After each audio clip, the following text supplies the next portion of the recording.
Breaking news చూస్తున్నాం. నగరంలోని అత్యంత రద్దీగా ఉండే నాంపల్లి క్రిమినల్ కోర్టు భవన సముదాయంలో ఆదివారం తెల్లవారుజామున అకస్మాత్తుగా జరిగినటువంటి అగ్ని ప్రమాదం తీవ్రమైనటువంటి కలకలం రేపింది. కోర్టు ప్రధాన భవనంలోని 3వ అంతస్తులో ఒక్కసారిగా మంటలు చెలరెగడంతో పరిసర ప్రాంతాల్లో కొద్దిసేపు భయాందోళనలు వ్యక్తమయ్యాయి. మరి అదృష్టవశాత్తు ప్రమాదం జరిగినటువంటి సమయంలో కోర్టుకు సెలవు దినం కావడంతో అయితే మరి ఎలాంటి ప్రాణ నష్టం లేదా ఎవరికి కూడా గాయాలు కాలేదని చెప్పేసి అధికారులు ధృవీకరించారు. ఇప్పటికే మరి అయితే కోర్టుకు సంబంధించినటువంటి విలువైన సామాగ్రి దెబ్బతిన్నట్లయితే తెలుస్తూ ఉంది.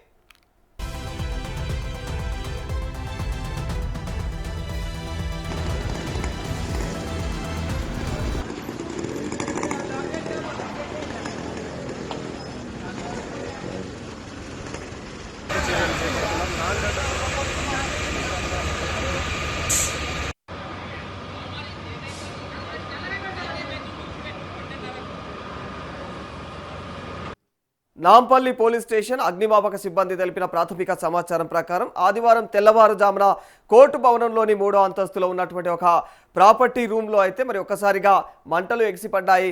మరి గదిలోని ఎలక్ట్రిక్ వైరింగ్లో ఏర్పడినటువంటి సాంకేతిక లోపం లేదా షార్ట్ సర్క్యూట్ కారణంగానే అయితే మరి అగ్ని ప్రమాదం సంభవించి ఉంటుందని చెప్పేసి ప్రాథమికంగా అనుమానిస్తూ ఉన్నారు. ఇక మరి ఏదైతే క్షణాల వ్యవధిలోనే అయితే మంటలు గది మొత్తం వ్యాపించి దట్టమైనటువంటి పొగలు అలుముకున్నాయి.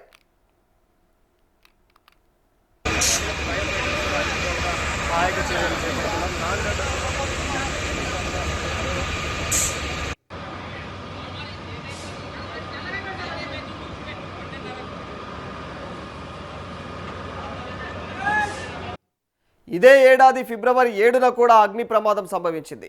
నాంపల్లిలోని Telangana state forensic science laboratory మొదటి అంతస్తులో ఉదయం పూట ఒక్కసారిగా మంటలు చెలరేగాయి. మరి ఈ ప్రమాదంలో అయితే పలు కేసులకు సంబంధించినటువంటి కీలకమైన భౌతిక ఆధారాలు, శాంపిల్స్ మరియు డాక్యుమెంట్లు పాక్షికంగా అయితే దెబ్బతిన్నట్టు తెలుస్తోంది.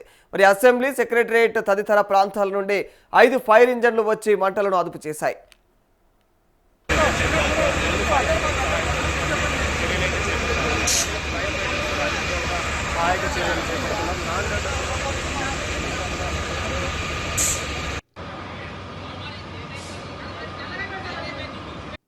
తెలంగాణ స్టేట్ ఫోరెన్సిక్ ల్యాబ్ కావడం వల్ల అధికారులు తీవ్రమైనటువంటి ఆందోళన వ్యక్తం చేస్తున్నారు.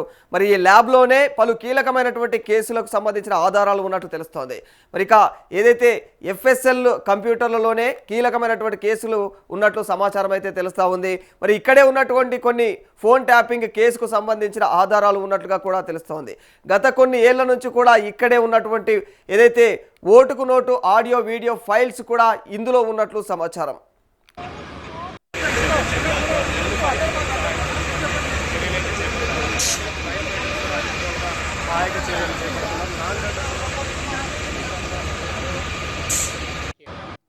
ఫస్ట్ ఫ్లోర్లో కంప్యూటర్ ల్యాబ్తో పాటు కీలకమైనటువంటి గదులు, మరి ఇక ఎమ్మెల్యేల కొనుగోలు కేసులకు సంబంధించినటువంటి కీలకమైన ఫైల్స్ ఉన్నాయి.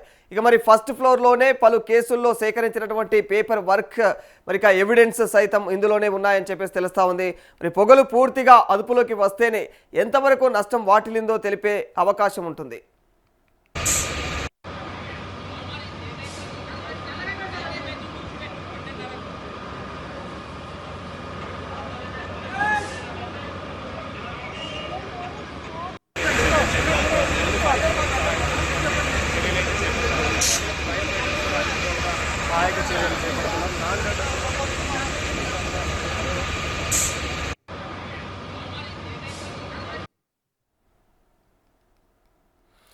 మరి ఇదే అంశానికి సంబంధించి మరింత సమాచారం మా ప్రతినిధి ప్రభాకర్ అడిగి తెలుసుకుందాం. ప్రభాకర్, అసలు నాంపల్లి కోర్టు వద్ద అగ్ని ఏ విధంగా ఎందుకు సంభవించిందంటారు? అంటే ఎలాంటి కారణాలు ఉండొచ్చు? ముఖ్యంగా అందులో షార్ట్ సర్క్యూట్ కారణమా లేకపోతే ఇతర ఏదైనా కారణాలు ఉన్నాయి? అగ్ని ప్రమాదానికి గల కారణాలు ఏంటి ప్రభాకర్? రాధాకృష్ణ, నగరంలోని అత్యంత రద్దీగా ఉండేటటువంటి ప్రాంతం అని చెప్పుకోవచ్చు నాంపల్లి క్రిమినల్ కోర్టుకు సంబంధించి. సో ఆదివారం తెల్లవారుజామున అకస్మాత్తుగా జరిగినటువంటి అగ్ని ప్రమాదం తీవ్ర కలకలం రేపుతుందని చెప్పుకోవచ్చు. కోర్టు ప్రధాన భవనంలో ఉన్నటువంటి 3వ అంతస్తులో ఒక్కసారిగా మంటలు చెలరేగడంతో పరిసర ప్రాంతాల్లో కొద్దిసేపు భయాందోళనకు గురైనట్టుగా తెలుస్తూ ఉంది.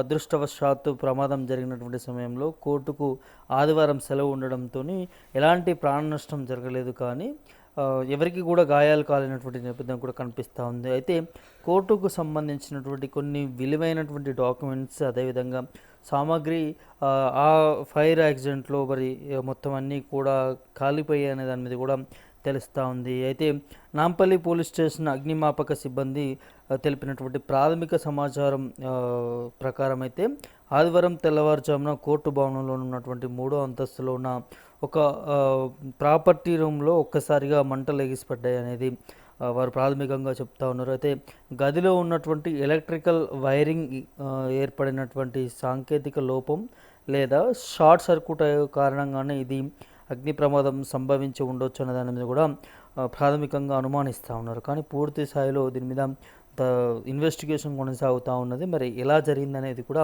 తెలియాల్సినటువంటి అవసరం ఉంటుంది Radhakrishna.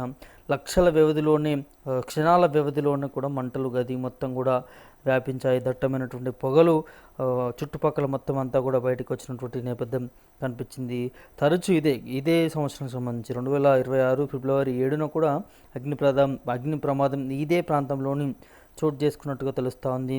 నాంపల్లిలో Telangana state forensic science laboratory మొదటి అంతస్తులో కూడా ఉదయం పూట ఒక్కసారిగా మంటలు చెలరేగినట్టుగా తెలుస్తూ ఉంది. అయితే అప్పుడు జరిగినటువంటి ఫైర్ యాక్సిడెంట్లో దాదాపు కొన్ని కీలక ఎవిడెన్స్కి సంబంధించినటువంటి డాక్యుమెంట్స్ అన్నీ కూడా కాలిపోయాయనే దాని మీద కూడా మనం వార్తలు కూడా చూసాము.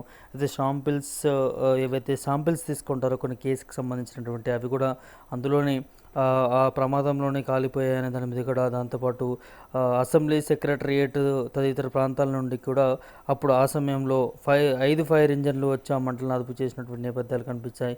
సో తరచూ ఈ నాంపల్లి క్రిమినల్ కోర్టుకు సంబంధించి, అదేవిధంగా స్టేట్ ఫోరెన్సిక్ సైన్స్ ల్యాబొరేటరీకి సంబంధించినటువంటి ప్రాంతంలో ఈ విధంగా అగ్ని ప్రమాదాలు జరగడం దానిపైన కూడా చాలా వరకు నిపుణులు వారంతా కూడా కొంత దీంట్లో ఏదో జరుగుతుందనే దాని మీద కూడా వారు అనుమానం వ్యక్తం చేస్తున్నటువంటి పరిస్థితి కనిపిస్తూ ఉంది. ముఖ్యంగా ఆ ఫైర్ యాక్సిడెంట్లకు సంబంధించి కూడా కొన్ని కీలకమైనటువంటి డాక్యుమెంట్లు, ఎవిడెన్స్ అవన్నీ కూడా బూడిద చేయడానికి పన్నాగం ఏమైనా పన్నుతూ ఉన్నారనే దాని మీద కూడా కొన్ని అనుమానాలు వ్యక్తమవుతున్న పరిస్థితి కనిపిస్తూ ఉంది. ముఖ్యంగా ఫోన్ ట్యాపింగ్కి సంబంధించినటువంటి ఎవిడెన్స్ ఏవైతే ఉన్నాయో దానికి సంబంధించి ఈ ఫైర్ యాక్సిడెంట్లో కాలిపోయాయనే దాని మీద కూడా ఒకటి వినిపిస్తూ ఉంది. దాంతోపాటు గత కొన్ని ఏళ్ళ నుంచి కూడా ఇక్కడే ఉంటున్నటువంటి చాలా కేసులకు సంబంధించి చూసాము. అల్లు అర్జున్కి సంబంధించిన కేసుకు సంబంధించినటువంటి డాక్యుమెంట్స్ కూడా అందులోనే ఉన్నాయనేది కొన్ని వార్తలు వస్తూ ఉన్నాయి. మరి అది ఎంతవరకు నిజం, ఎంతవరకు అబద్ధం అనేది కూడా తెలియాల్సినటువంటి అవసరం ఉంటుంది. సో తరచూ ఇదే ప్రాంతంలో ఈ మెయిన్ కీలక ఎవిడెన్స్ ఉన్నటువంటి డాక్యుమెంట్స్ కావచ్చు, వీడియోస్ కావచ్చు, వీడియోకి సంబంధించినటువంటి అన్నీ కూడా సో ఇందులో ఫైర్ యాక్సిడెంట్స్ జరగడం, అక్కడ ఇవన్నీ ఎవిడెన్స్ కూడా కనుమరుగు చేయడానికి ఏమైనా జరుగుతుందనడానికి కూడా సోషల్ మీడియా మాధ్యమాల ద్వారా కూడా కొంత ప్రచారం అయితే జోరుగా కొనసాగుతూ ఉంది. ఇప్పటివరకు దీని పట్ల అధికారికంగా ఎట్లాంటి స్పందన మాత్రం రాలేదు. సో ఈరోజు కూడా ఇదే పరిస్థితి కనిపిస్తూ ఉన్నది. దాదాపు ఆదివారం కావడంతో ఎట్లాంటి ప్రాణ నష్టం కానీ ఎవరికి కూడా గాయాలు జరగలేదు, కానీ కీలకమైనటువంటి కొన్ని ఎవిడెన్స్ డాక్యుమెంట్స్ ఆధారాలన్నీ కూడా ఇందులో కాలిపోయాయనే దాని మీద కూడా వినిపిస్తూ ఉంది. చూడాలి మరి ఎంతవరకు ఆస్తి నష్టం కావచ్చు, అదేవిధంగా ఈ డాక్యుమెంట్స్ వాటికి సంబంధించినటువంటి ఆధారాలు ఏమైనా ఇందులో మరి కాలిపోయాయా, లేకపోతే ఏంటి పరిస్థితి అనేది కూడా పూర్తిగా తెలియాల్సినటువంటి అవసరం ఉంది రాధాకృష్ణ. అంటే ప్రైవేట్గా ఉన్నటువంటి బిల్డింగ్ల పైన నగరంలో ఇప్పటికీ అనేక రకాల బిల్డింగ్ల పైన అయితే ఇప్పటికే ఫైర్ సేఫ్టీ అధికారులు తనిఖీలు చేస్తూ ఉంటారు. మరి ఇలాంటి ప్రభుత్వ కార్యాలయాల్లో మరి ఫైర్ సేఫ్టీ అధికారులు ఇదివరకు ఎప్పుడైనా ఆడిట్కు వచ్చినట్టు తెలుస్తూ ఉందా? ఒకవేళ వస్తే ఇక్కడ సమస్యగా ఉంది, ఇది ఖచ్చితంగా కొంచెం ఇది ప్రాబ్లమేటిక్గా ఉంది బిల్డింగ్ కొంచెం అన్నట్టుగా ఎప్పుడైనా ఇన్ఫర్మేషన్ ఇచ్చినట్టు తెలుస్తూ ఉందా ఫైర్ సేఫ్టీ అధికారులు? అంటే రాధాకృష్ణ, గతంలో చూస్తున్నాం మనం ఈ ఫైర్ సేఫ్టీ అధికారులకు సంబంధించి సంఘటన జరిగినప్పుడే దాని మీద కొన్ని రోజుల వరకు మానిటరింగ్ చేస్తూ ఉన్నారు. దాని మీద ఇన్వెస్టిగేషన్ చేసి దానికి సంబంధించినటువంటి ఇంకోసారి జరగకుండా చూస్తూ ఉన్నారు తప్ప ఈ ప్రభుత్వానికి సంబంధించినటువంటి ఆఫీసుల్లో, ముఖ్యంగా ఇట్లాంటి కీలక ఎవిడెన్స్ ఉన్నటువంటి ఆధారాలు ఉన్నటువంటి ప్రభుత్వ ఆఫీసులలో తరచూ చేయాల్సినటువంటి అవసరం ఉంటుంది. సో ఎందుకంటే అవి చాలా ఇంపార్టెంట్ కాబట్టి ఈ ఫైర్ సేఫ్టీ సిబ్బంది వారంతా కూడా ఈ చర్యలు ఇది జరిగినప్పుడు, ఇన్సిడెంట్స్ జరిగినప్పుడే వారు వచ్చి ఇట్లాంటి వాటి మానిటరింగ్ చేయడం ఇదంతా కూడా చేస్తూ ఉన్నారు తప్ప మిగతా టైంలో దీని మీద అంత శ్రద్ధ పెట్టట్లేరు, ఫోకస్ చేయట్లేరు అనే దాని మీద కూడా వినిపిస్తూ ఉంది. గతంలో కూడా 1-2 సార్లు వచ్చినప్పటికీ కూడా తరచూ జరుగుతూ ఉన్నాయి ఇట్లాంటి ఫైర్ యాక్సిడెంట్లు. అవి అంటే ప్రైవేటు ప్లేస్లలో జరిగితే ఏమో అనుకోవచ్చు, కానీ ప్రభుత్వానికి సంబంధించినటువంటి ఆఫీసులో, అది దట్టు కొన్ని క్రిమినల్ కేసెస్కి సంబంధించినటువంటి గదులలో ఇట్లాంటి సిచ్యువేషన్స్, అగ్ని ప్రమాదాలు జరగడం అనేది ఖచ్చితంగా భద్రతా వైఫల్యం అనే అనుకోవచ్చు. లేకపోతే ఈ ఫైర్ సేఫ్టీ అధికారులు దీని మీద క్లియర్గా పూర్తిగా స్థాయిలో దీన్ని ముందుకు తీసుకెళ్లడంలో విఫలమవుతూ ఉన్నారనే దాని మీద కూడా వినిపిస్తుంది. ఎప్పటికప్పుడు ఇలాంటి ఆఫీసుల మీద మానిటరింగ్ అనేది ఉండాల్సినటువంటి అవసరం ఉంటుంది. చిన్న చిన్న షార్ట్ సర్క్యూట్స్ కావచ్చు, చిన్న చిన్న సాంకేతిక లోపాలు ఏమున్నా కూడా ఇమీడియట్గా వారు రంగంలోకి దిగాల్సినటువంటి అవసరం ఉంటుంది. సో తరచూ జరుగుతున్నప్పుడు కూడా దీని మీద కొంత నిఘా పెట్టాల్సినటువంటి కూడా అవసరం ఉంటుంది. అంటే నిజంగానే షార్ట్ సర్క్యూట్ వల్ల జరుగుతూ ఉందా, లేకపోతే ఇందులో ఏదైనా ఆంతర్యాలు ఏమైనా దాగి ఉన్నాయి అనే దాని మీద కూడా ఇన్వెస్టిగేషన్ చేయాల్సినటువంటి అవసరం ఉంటుంది. అంతా కూడా మరి ఎందుకు తరచూ జరుగుతున్నా అనే దాని మీద కూడా కొంత అనుమానాలు మాత్రం వ్యక్తం అవుతూ ఉన్నాయి రాధాకృష్ణ. సో ఇక్కడ ఫైర్ సిబ్బంది అధికారులంతా కూడా సో వాళ్ళ అంత ఎఫెక్టివ్గా ఈ మానిటరింగ్ విషయంలో కావచ్చు, వారు ముందుగా ప్రికాషన్స్ తీసుకోవడం కావచ్చు, నిఘా పెట్టడం కావచ్చు, దాంట్లో కొంత విఫలమవుతున్నట్టుగా సోషల్ మీడియాలో చర్చ నడుస్తున్నటువంటి నేపథ్యం కనిపిస్తుంది రాధాకృష్ణ. సో మరి అంటే కోర్టు ప్రస్తుతం అగ్ని ప్రమాదంలో ఉంది కాబట్టి కోర్టు సేవలు ఏమైనా నిలిచిపోయే అవకాశాలు ఉన్నాయా ప్రస్తుతం, లేకపోతే ప్రత్యామ్నాయ చర్యలు తీసుకునే అవకాశం ఉందా?